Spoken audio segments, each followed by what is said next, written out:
Pour conclure, je voudrais dire que l'EMI consacre d'une certaine manière la dimension à la fois pédagogique et éducative de toute intervention à l'école auprès des élèves.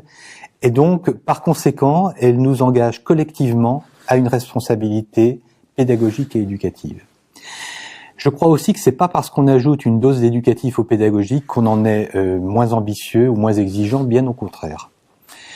Je crois qu'aujourd'hui, de plus en plus d'objets d'apprentissage ne sont pas des disciplines et pourtant font l'objet d'un enseignement.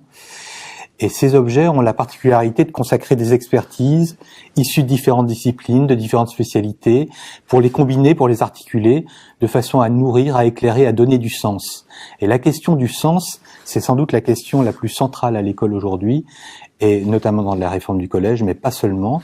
Cette question du sens qui, à mon avis, peut trouver des éléments de réponse dans la mise en place d'une éducation média à l'information réfléchie et active. Alors si je parle un peu de cette question-là, de la question du sens, c'est parce que je crois qu'une forme de désaffection des élèves pour l'école tient aussi pour partie à cette perte de sens.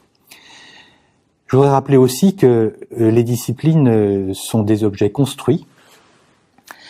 Il y a donc à l'école la place pour des enseignements qui ne sont pas des disciplines et pour des professeurs qui ne sont pas disciplinaires, et pour autant les contenus auxquels ils forment ne sont pas moins respectables et pas moins nobles.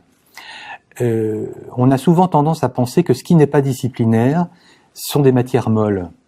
Eh bien moi je crois que ces matières, aux côtés, ou ces spécialités aux côtés des disciplines, concourent à l'émancipation des jeunes, en quelque sorte elles les élèvent.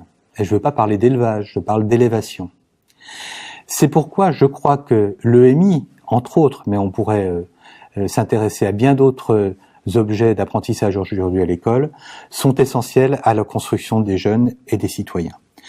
Et enfin, pour terminer et pour paraphraser François Tadei, je dirais que l'EMI, c'est en quelque sorte le système immunitaire du cerveau. Et donc je vous appelle tous à être des stimulateurs de défense immunitaire. Je vous remercie.